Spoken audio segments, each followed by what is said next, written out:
Hello and welcome. Today is a very quick makeup tutorial using the Youthforia pregame primer. I'm a little late. I know the Super Bowl was a few days ago, but I wanted to share this with you because I have been after Youthforia to be more representative of mature beauty, and they finally reached out to me and sent me their primer. And if you've been following my channel, you know that I'm a big fan of their Bio Blush. I've been using this for about 6 months.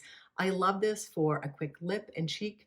It's so easy, so fast. It's one of those products that changes with the pH of your skin. And I really like this. It gives a pretty little pink tint to your lips and to your cheeks. So I've already done my skincare and I already have a little bit of mascara on. I used my Benefits primer mascara just for an everyday look. I put a couple layers on and I've also already put a little bit of concealer on. So I'm ready to go with a little bit of makeup.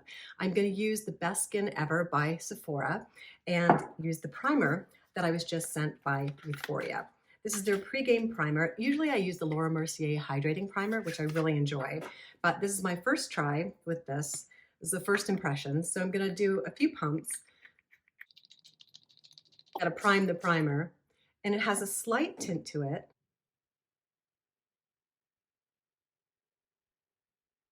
It has kind of Play-Doh scent, and it feels very hydrating.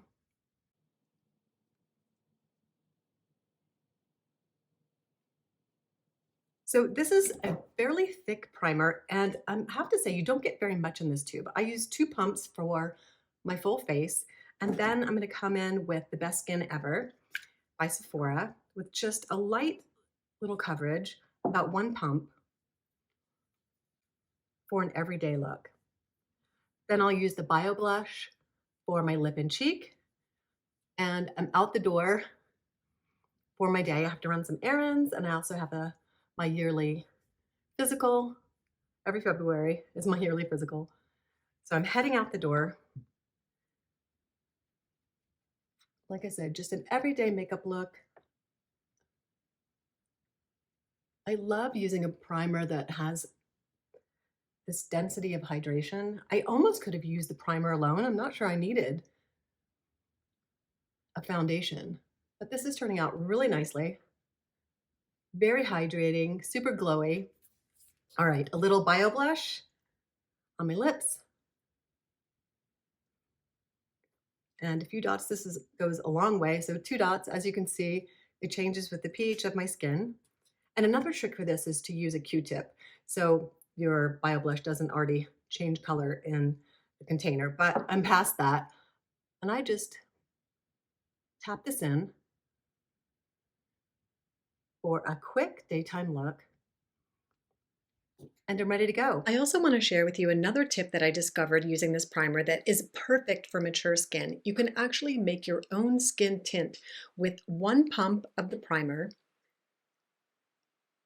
along with 1 pump of your favorite foundation. Just mix them together and apply with your fingertips for a beautiful skin tint. I find that a full coverage foundation can often settle in my fine lines, and that using a skin tint is a little bit more mature skin friendly. Thanks very much for joining me for this very fast, very easy, everyday makeup look. I have to give Youthforia a thumbs up. Number one, for their products. There hasn't been one product in their line that I've tried that I haven't liked. I think they look wonderful on mature skin. They're very hydrating, they're very flattering, and I finally want to give them a second thank you because after all my pestering, they finally reached out to me. And I was trying to explain to them that if they're not marketing to mature beauty, they're missing a huge opportunity because their products are beautiful on mature skin. And if you haven't tried them, I encourage you to give them a try. So I hope you enjoyed today's video and wishing you a skin-tastic day.